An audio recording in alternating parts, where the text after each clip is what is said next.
안녕하세요. 실화사연 자주 듣는 구독자입니다. 너무 분통이 터지고 속상해서 이곳에 글을 올립니다. 남 일이지만 여러분도 들어보시면 저처럼 기가 차실 거예요. 그럼 얘기해 볼게요. 저는 집에서 둘째로 태어났습니다. 위로 형이 하나 있고 그리고 여동생이 하나 있어요. 보통 집들이 다 그렇듯이 첫째 인형은 장남이라 집에서 지원을 참 많이 받았어요. 반면 저는 뭐든 형이 쓰다 만 걸 받아서 섰고요. 형하고는 2살 터울인데 제가 국민학교 4학년부터 키가 더 컸거든요. 그래도 엄마는 늘 형에게 새 옷을 먼저 사줬습니다. 저는 형 옷을 물려받았고요. 엄마, 내가 형보다 더 큰데 왜 형 옷을 물려 입어야 해요? 형이 우리 집 장남이니까 새 옷도 먼저 입어야지. 당연한 걸 물어. 아니, 내가 더 커서 형 옷을 물려 입으면 나한테 작잖아. 그럼 어떡하니? 멀쩡한 옷을 버려? 나도 새 옷을 사달라는 말인데 모르는 척을 하는 건지 정말 내 말뜻을 모르시는 건지 엄마는 저에게 새 옷을 사주지 않으셨어요. 팔다리가 늘 달랑거리는 옷들을 입으면서 중학생이 되어 교복을 입게 됐는데 비로소 내 몸에 맞는 옷을 입을 수가 있었죠. 밑으로 동생은 또 여자애라서 새 옷을 사주셨거든요. 저만 새 옷 사주는 게 인색하셨어요. 엄마가 설마 제가 싫어서 그러셨겠어요. 없는 살림에 애가 셋이고 먹이고 입히고 공부시키려면 힘이 드셨겠죠. 저도 아이 둘을 키우고 있으니 돈이 한두 푼 드는 게 아니라는 걸 알겠어요. 하지만 나이가 어렸던 저는 부모님의 사정까지 헤아릴 수 없었고 그저 원망만 됐습니다. 옷에서뿐만 아니라 공부에서도 늘 저는 형에게 밀렸어요. 형은 공부도 참 잘했고 저는 공부보다는 몸으로 하는 걸 더 잘했거든요. 부모님은 공부 잘하는 자식에게 투자를 하셨고 자연스레 저는 학원 한번 가보지 못하고 고등학교를 졸업했어요. 우리 두 형제에게 진로는 이미 정해져 있는 것이나 마찬가지였어요. 대학에 간 형은 지금 공기업에서 연구원으로 일을 하고 있거든요. 그에 반해 저는 20살이 되자마자 온갖 막일과 잡일을 가리지 않고 했고 돈 버는 머리가 트이고부터는 지금까지 장사치로 살고 있어요. 머리 쓰며 일하는 형보다 힘들고 빡시게 살았지만 그래도 인생 자체를 두고 본다면 제가 더 재미있게 산 것 같아요. 큰 돈도 만져보고 저보다 10살이나 어린 여자와 결혼도 해보고 어깨힘도 좀 넣어보면서 살고 폭삭 다 망해서 깡통 차며 살 때도 있었고요. 평생을 큰 풍파 없이 살아온 형에 비하면 아주 다이나믹한 인생을 살아본 거죠. 제 첫 번째 사업은 유통업이었어요. 무식하게 힘만 쓰는 잡부로 일을 하다가 사장이 큰 돈을 버는 걸 보고는 그 일을 배웠죠. 중국에서 물건을 떼와서 국내에 파는 일이었는데 한창 중국 수입이 많아질 때 그때 저도 뛰어들었거든요. 몇 년을 구르면서 배워서 차린 회사였기에 운영은 식은 죽 먹기였어요. 물건 떼오는 거랑 국내 유통시키는 루트를 다 알고 있으니 어려울 게 하나도 없었죠. 오히려 후발로 시작하는 웬만한 사람들보다 수완이 좋아서 하루에 몇백씩 버는 건 일도 아니었어요. 그때 제 나이가 30이었습니다. 맨날 잡부일만 하면서 명절 때마다 모이면 내세울 것 하나 없던 둘째 아들이 어느 날부턴가 외제차에 용돈을 몇백씩 드리니 엄마가 깜짝 놀라더라고요. 너 어디 가서 깽 패시타는 거 아니야? 네가 뭘 해서 이리 큰 돈을 만져? 에이 엄마, 둘째 아들 너무 무시하는 거 아닙니까? 남들은 다 나한테 사장이라고 부르는데. 뭐, 사장? 네 대체 무슨 일하고 돌아다니는 거야? 불법은 안 해요 엄마. 걱정을 마세요. 행여나 둘째 아들 교도소로 면회갈 일이 생길까봐 얼마나 놀라시던지. 엄마는 제가 그렇게 성공했다는 게 믿기지 않는 것 같았어요. 땀 흘려서 열심히 번 돈을 깡패짓해서 벌었다고 생각하시는 게 서운했지만 평생을 그런 대접받았는데 뭐 새삼스러울 것도 없었어요. 반면 잘난 형은 여전히 집에서 최고 대접을 받았죠. 제가 30이 됐을 때 형이 장가를 간다고 했어요. 그러면서 명절에 여자를 하나 들고 왔는데 사람이 얼마나 고운지 우리 집안 사람이랑 분위기 자체가 달랐어요. 안녕하세요. 진세이라고 합니다. 이름도 얼마나 세련되던지. 강철이, 형철이. 철자 돌림으로 불리는 저희 형제와는 비교도 되지 않았어요. 여동생 이름도 경순이라고 좀 촌스럽게 지어주셔서 나중에는 개명을 하더라고요. 부모님이 지어주신 걸 왜 개명하냐고 한 소리 했더니 저한테 얼마나 달려들던지. 여동생이라고 마냥 온순한 줄 알았는데 나이가 들어가니 그 순한 성격이 다 어디로 갔는지 모르겠어요. 형이 데려온 형수는 집이 부자였어요. 형처럼 공부를 많이 해서 대학원까지 나왔다고 하던데 그래서인지 말투도 고상하고 아무리 감정이 상해도 화를 내는 걸 본 적이 없어요. 잘난 형은 마누라도 잘난 사람으로 데려왔죠. 그리고 그 잘난 척 때문에 우리 엄마가 참 고생을 많이 하셨어요. 결혼을 할 때부터 엄마 속을 뒤집어 놓았으니까요. 뭐? 몇 평?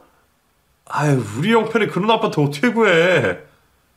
나도 아는데 세희 부모님이 작은 평수에서 어떻게 사냐고 하셔서. 아니요. 우리 집 형편에 맞춰서 살아야지 무슨 어? 아이고 어쩌면 좋아. 우리 장남 장가 가는데 집 한 채 못 해주고. 저는 형이 욕심을 낸다고 생각했어요. 세상에 결혼할 여자가 그 여자 하나만 있는 것도 아니고 얼마든지 우리 집안에 맞는 사람을 찾을 수 있을 텐데 왜 굳이 오르지도 못할 집안에 여자와 결혼을 하겠다고 하는 건지. 장남이라고 뒷바라지 다 해주고 취직 잘해서 엄마도 편하게 사셔야 하는데 형은 자기 생각만 하는 이기적인 놈으로밖에 보이지가 않았어요. 그런데도 엄마는 클 때 해준 것도 모자라서 다 컸는데도 더 못해줘서 안달이 난 사람 같았고요. 솔직히 제가 도와주면 해결되는 일이었어요. 그동안 모은 돈에 얼마간 융통만 하면 해결할 수 있는 문제였지만 그러고 싶은 마음이 눈꼽만큼도 생기지 않았어요. 저도 사람인데 그동안 겪은 것들이 얼마나 서러웠겠어요. 그리고 저도 공짜로 돈을 모은 게 아니잖아요. 제대로 자지도 못하고 밥때도 놓치면서 일해 번 돈인데 그냥 주고 싶겠어요. 그래서 모른 채 하고 싶었어요. 하지만 마지못해 다 도와줬어요. 전부 엄마 때문이죠. 형철아, 네가 좀 도와주면 안 되겠니? 네가 장가 갈 때 형한테 해달라고 하고. 지금도 없는 돈이 결혼하고 나면 생기겠어?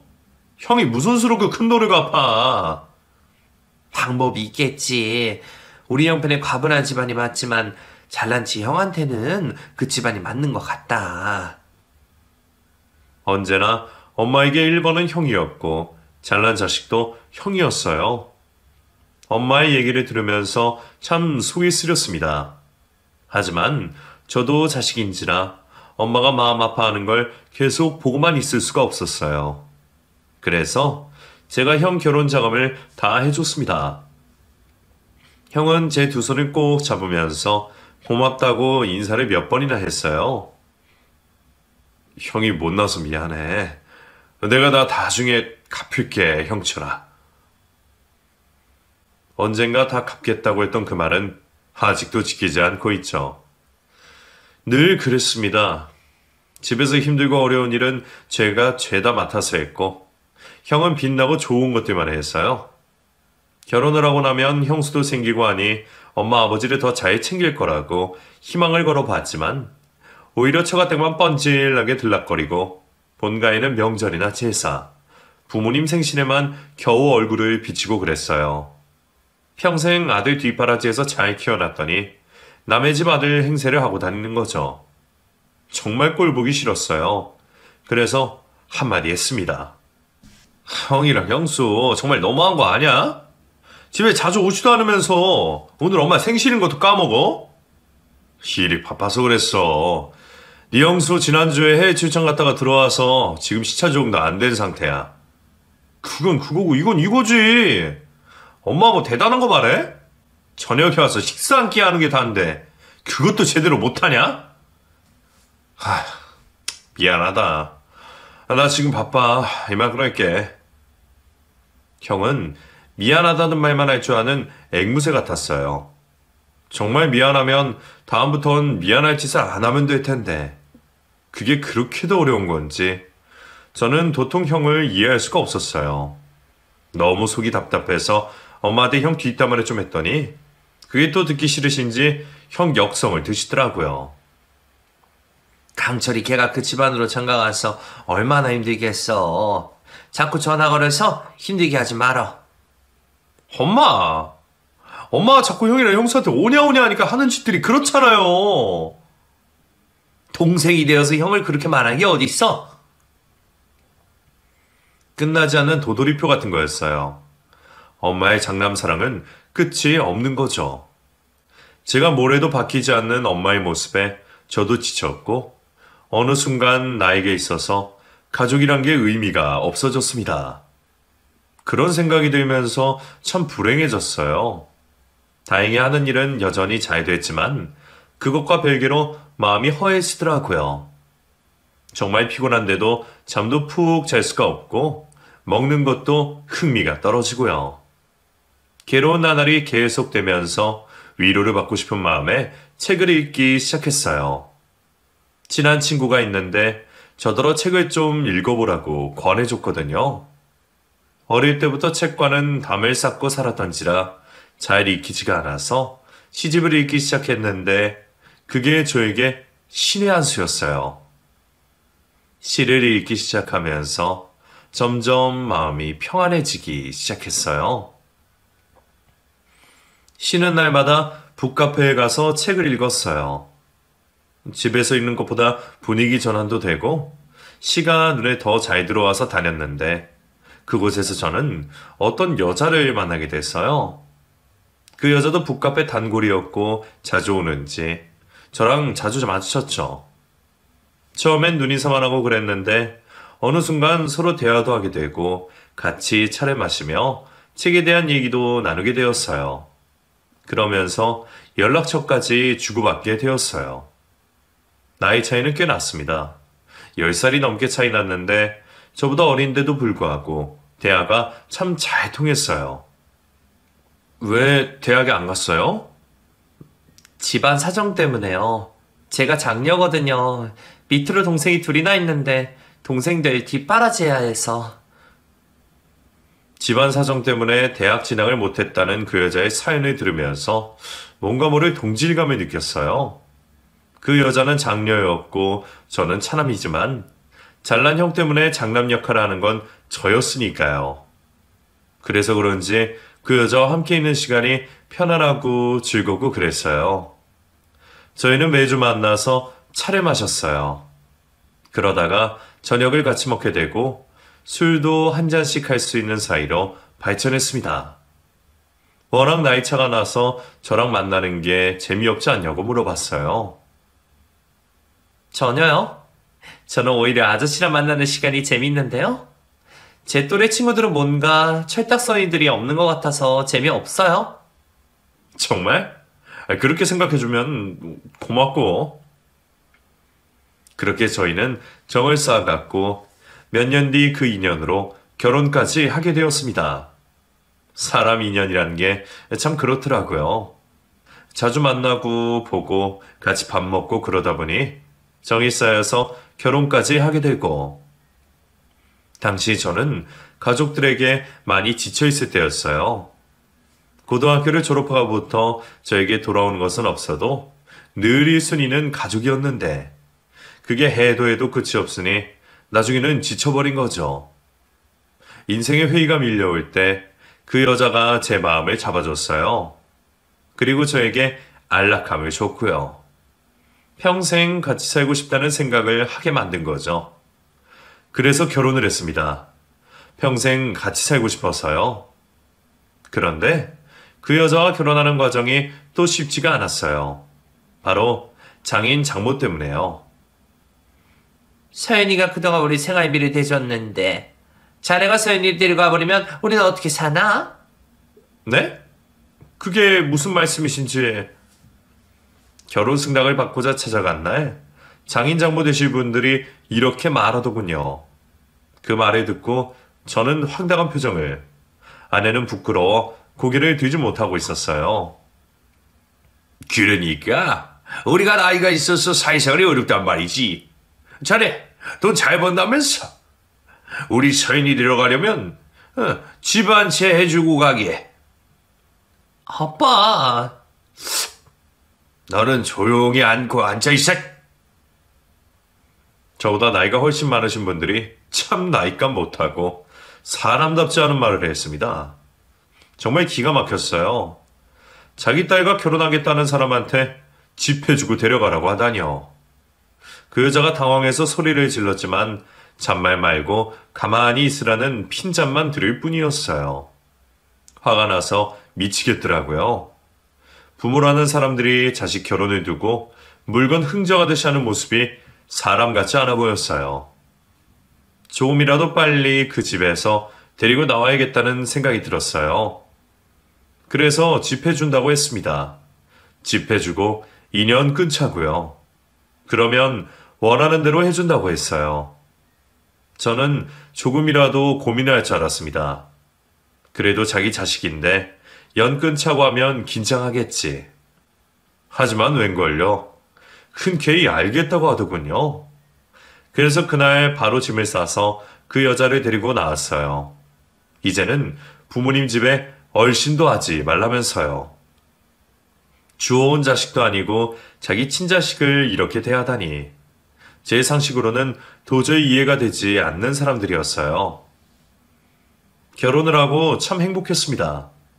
결혼 생활 10년 동안 토끼 같은 자식이 둘이나 태어났고 아내도 저도 가정을 위해 노력했어요.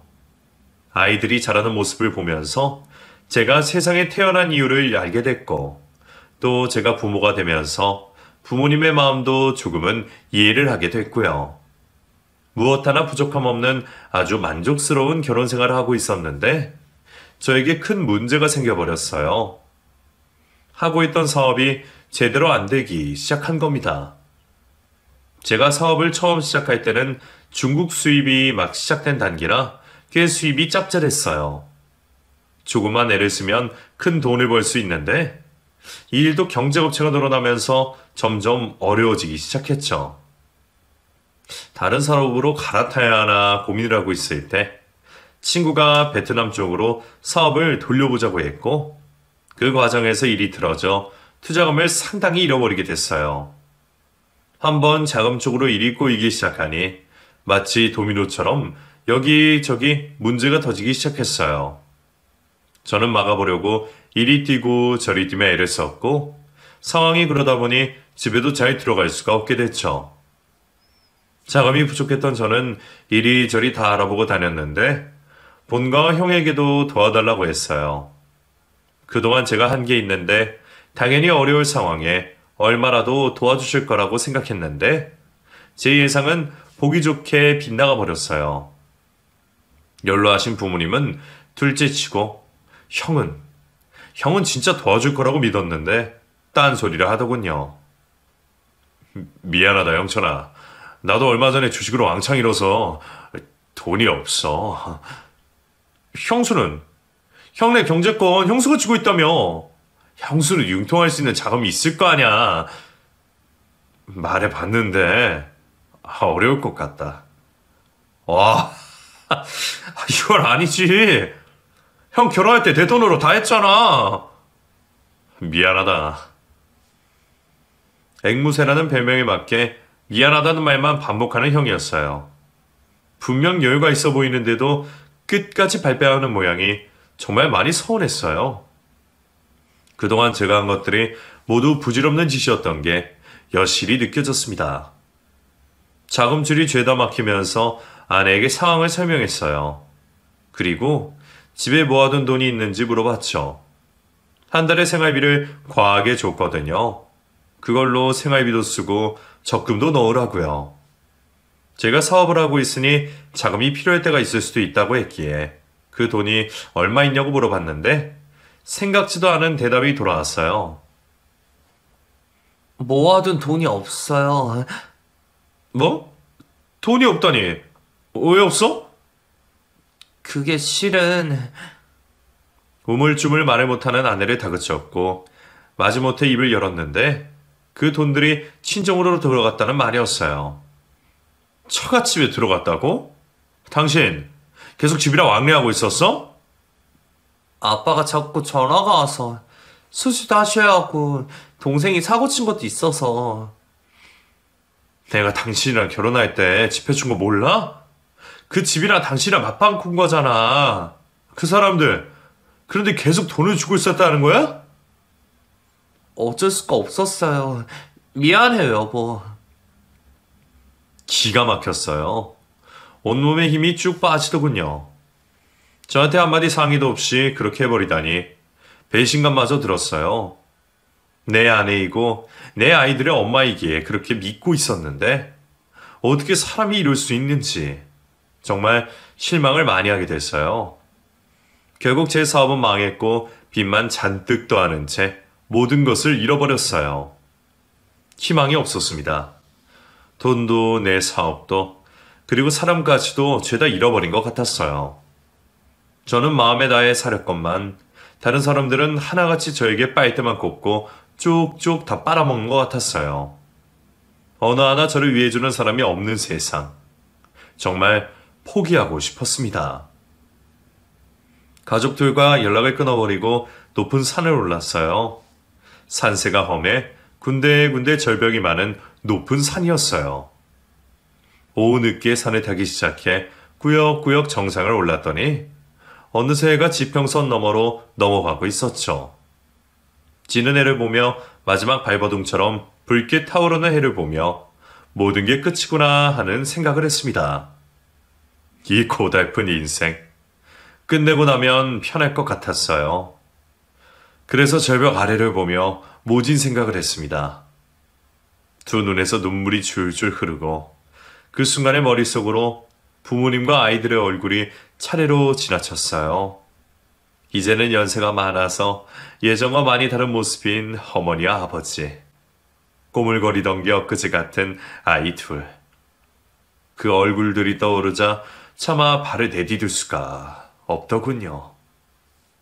저는 꺼두었던 핸드폰을 켰습니다. 그리고 첫째 아들에게 전화를 걸었어요. 아빠 어디야? 왜 집에 안 와? 현수야, 아빠. 아이들은 연락이 되지 않는 저를 걱정했던지 아빠라고 마구 불러댔어요. 그 목소리를 듣고 있자니 갑자기 정신이 번쩍 들었습니다. 우리 아이들이 있는데 내가 이러면 안 되지. 이러면 안 되지. 아이들이 너무 보고 싶었어요. 해는 이미 넘어가 주위는 어둑해진 상태였고 저는 정신없이 산에 내려가기 시작했어요. 핸드폰 불빛에 의지해 그 가파른 내리막길을 넘어지고 구르면서 가까스로 내려왔습니다. 가로등이 켜진 길가에 들어서자마자 벌러덩 누워버렸어요. 살았다 이런 안도감에 미친 듯이 뛰던 심장이 겨우 진정이 되더군요. 서둘러 아이들이 있는 곳으로 갔습니다.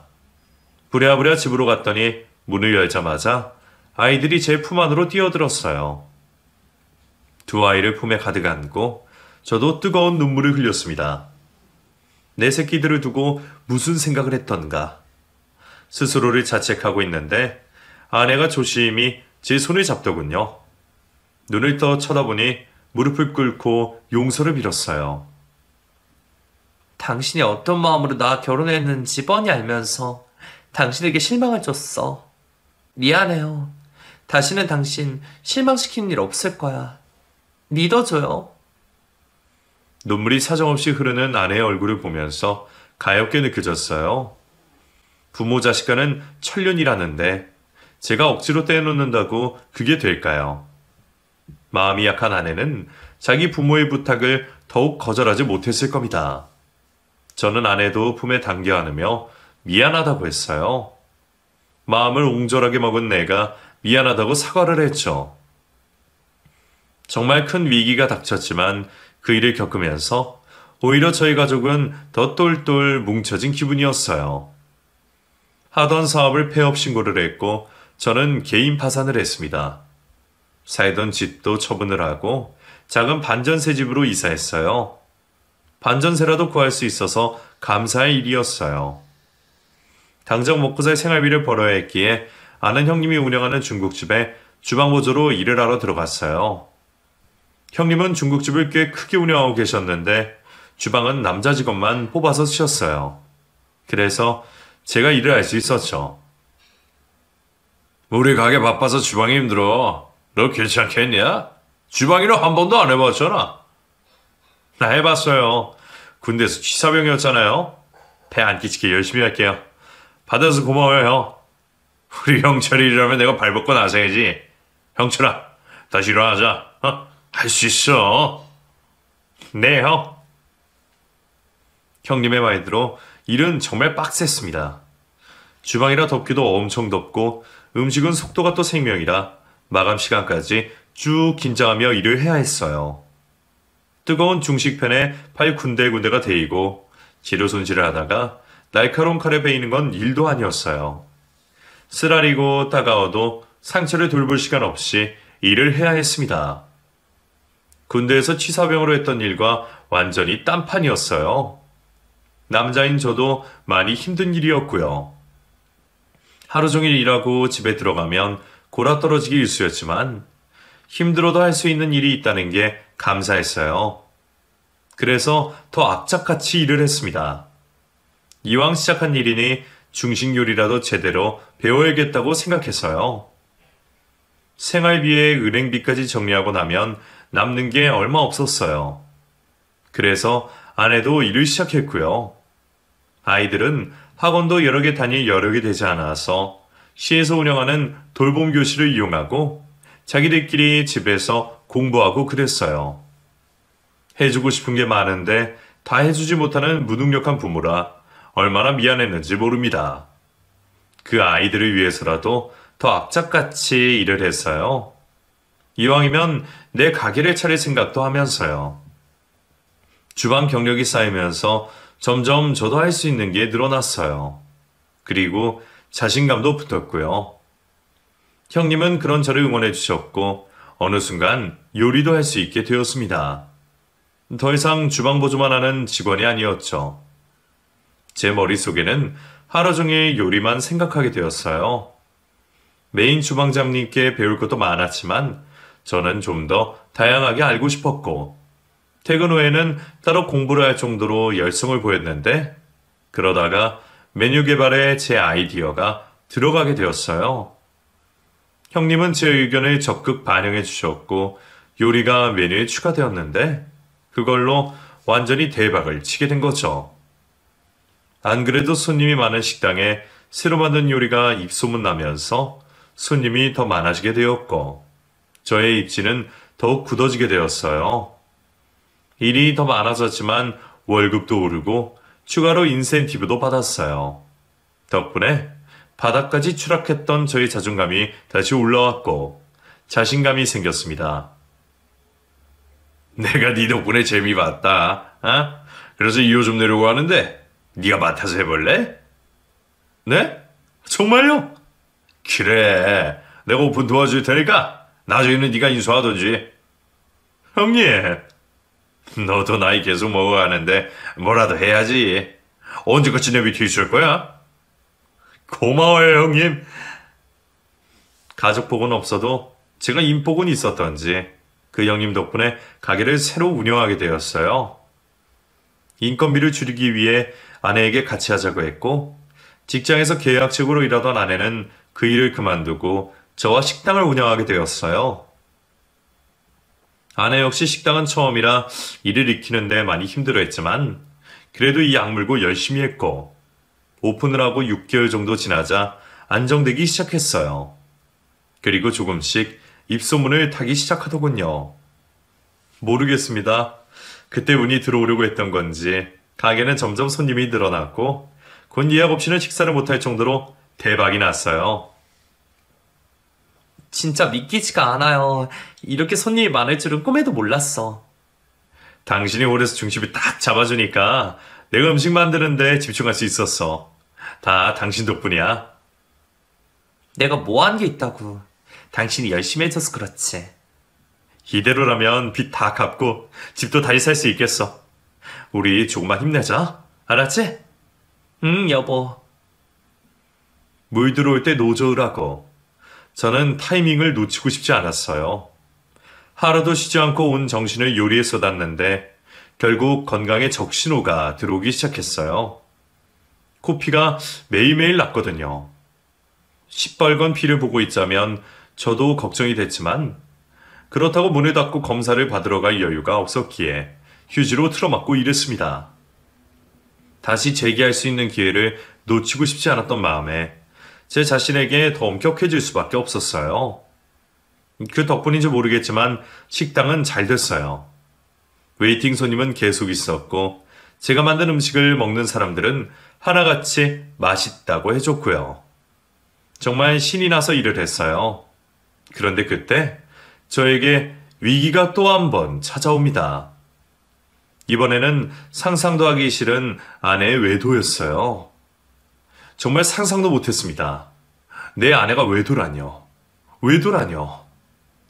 매일 가게에 틀어박혀서 집이 어떻게 돌아가는지 모르고 지냈던 제가 아내의 외도를 알게 된 건 첫째 아들이 저에게 알려준 덕분이었어요. 저녁 장사 전에 잠깐 틈을 내서 첫째를 보러 학원 근처로 갔는데 간식으로 사준 햄버거를 먹으면서 아들이 말하더군요. 엄마 핸드폰으로 어떤 남자가 자꾸 전화한다고요. 아들의 말에 저는 너무 놀랐어요. 아내가 외도를 했다는 것도 놀랍지만 그걸 아들이 알고 있다는 게 더 놀라웠어요.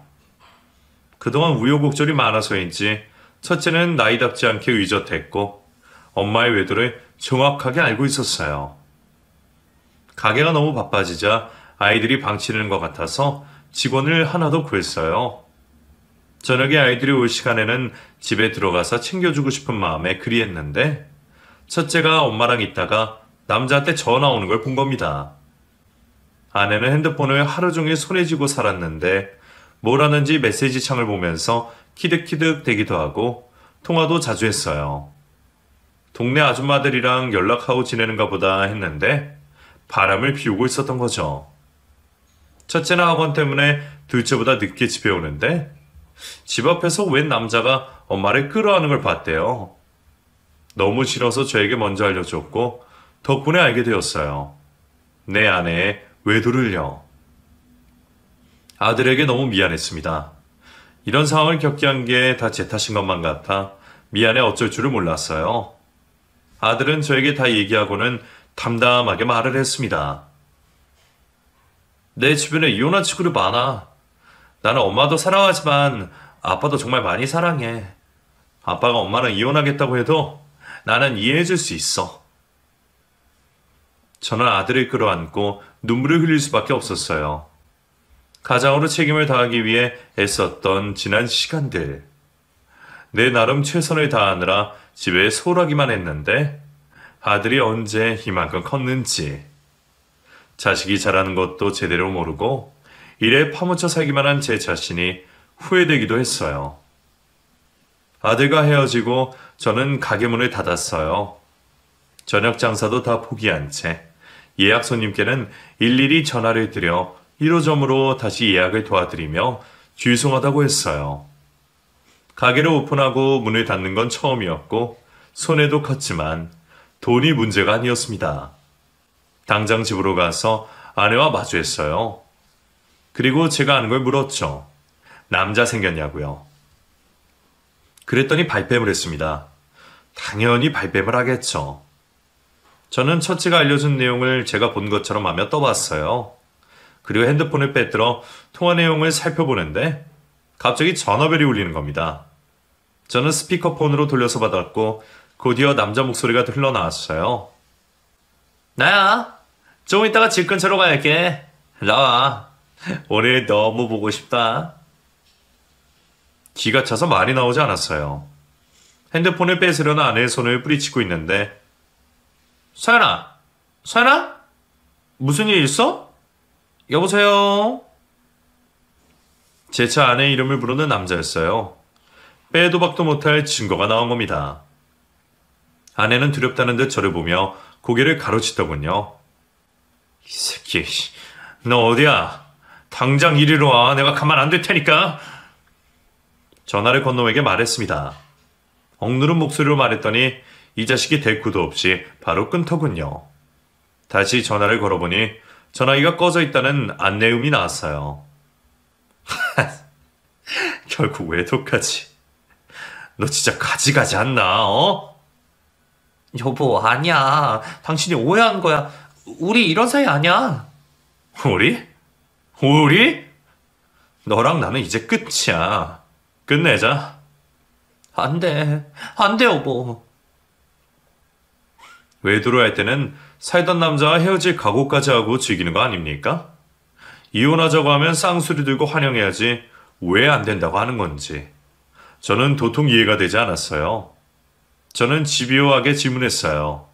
자기 나름 감추려고 애쓰는 것 같았지만 당황해서인지 앞뒤 말이 맞지 않았고 거짓말들이 죄다 들통났어요.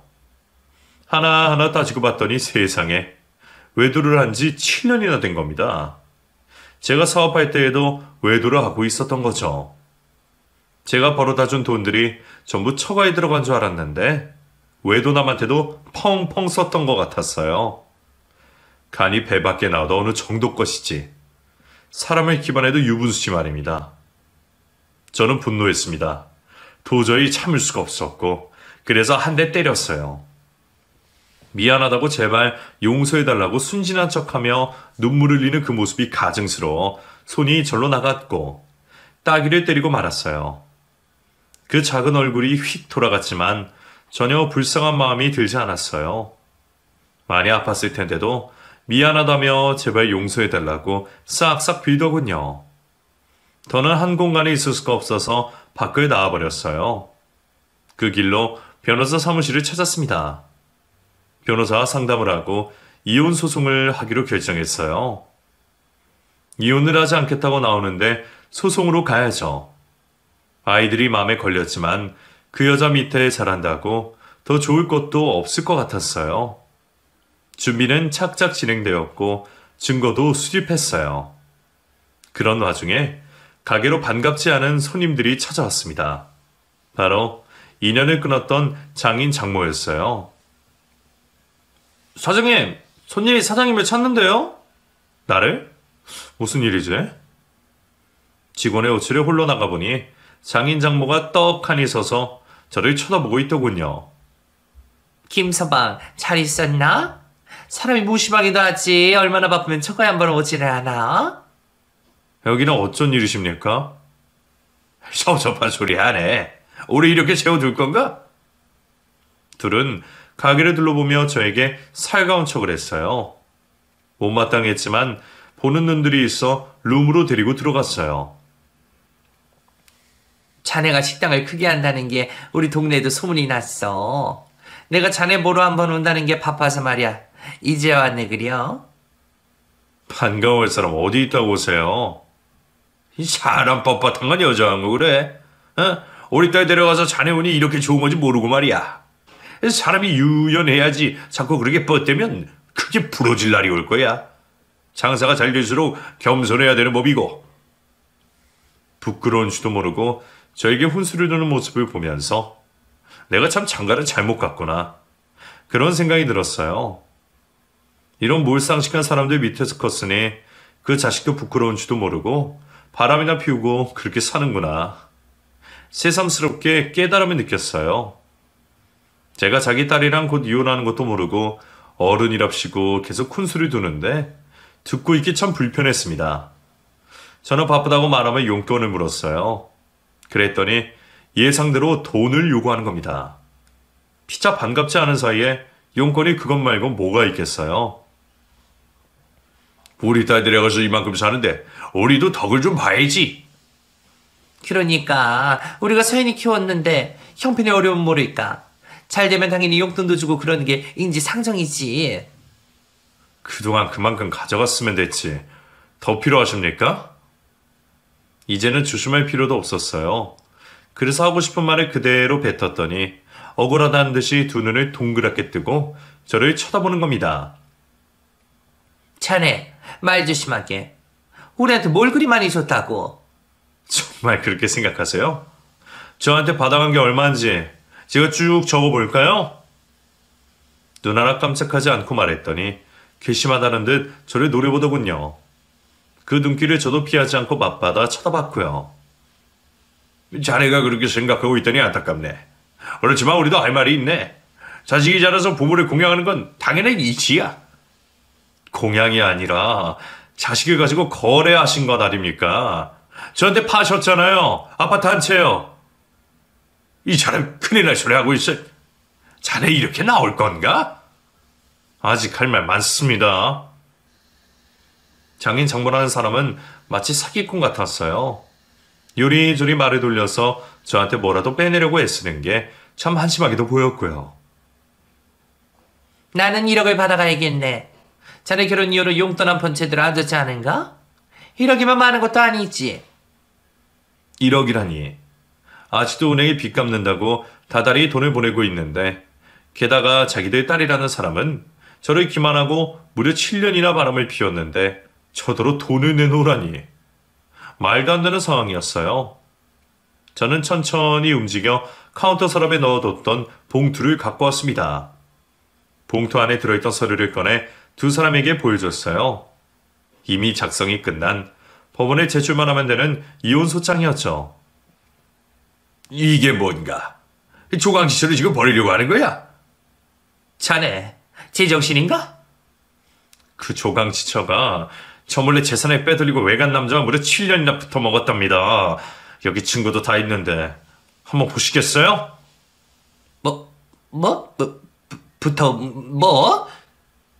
그 둘은 서류와 저를 번갈아 보면서 당황했어요. 장인은 입에 거품이라도 물 기세였고 장모는 얼굴이 벌개져서 서류를 쳐다보고 있더군요. 내 딸이 절대 그럴 리 없다고 소리를 지르는데 문이 벌컥 열리고 바람난 아내가 들어왔어요. 엄마, 아버지, 뭐하러 여기 오셨어요? 어서 일어나요. 가요, 제발. 서연아, 네가 바람이 났다는데 이게 뭐냐? 김성 하는 말이 다 뭐냐고. 이런 정신머리 없는 것. 대체 밖에서 뭔 짓을 하고 다니는 거야? 바람난 아내에게 두 사람은 막 퍼부었어요. 등짝을 때려가며 딸이 하는 말은 제대로 듣지도 않았죠. 그 셋을 구경하면서 이혼 소장을 당장 접수해야겠다고 마음먹었어요. 사실 서류를 다 준비하고도 마음이 쓰여서 법원 접수를 못하고 있었거든요.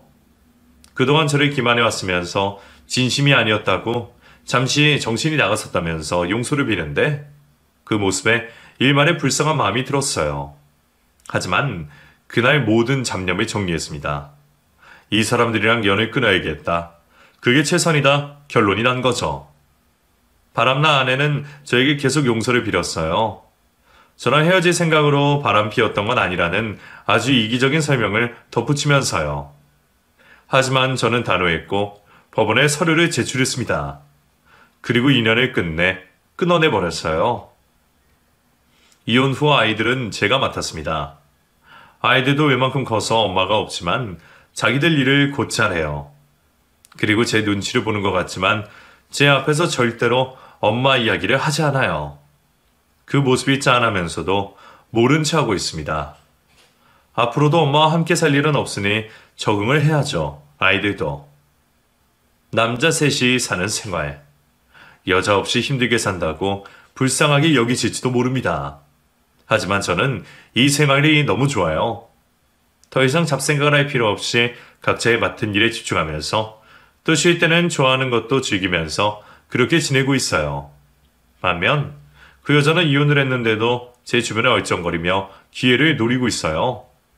법원에서 이혼 결정이 났는데도 미련을 버리지 못하고 다시 시작하고 싶다면서요. 어림도 없는 말이죠. 절대로 받아주지 않을 겁니다. 코로나가 끝나고 가게에 손님이 더 늘었어요. 덕분에 수입이 늘었고 드디어 식당을 제 명의로 바꿀 수 있었어요. 그동안 자금을 내준 형님이 고마울 따름입니다. 일이 힘들다 보니 요즘은 체력의 한계도 느끼고 있어요.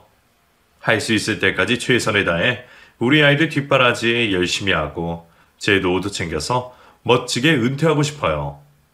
제가 바라는 일 이룰 수 있도록 응원 부탁드립니다. 제 이야기는 여기까지예요. 응원 주시는 분들 고맙습니다.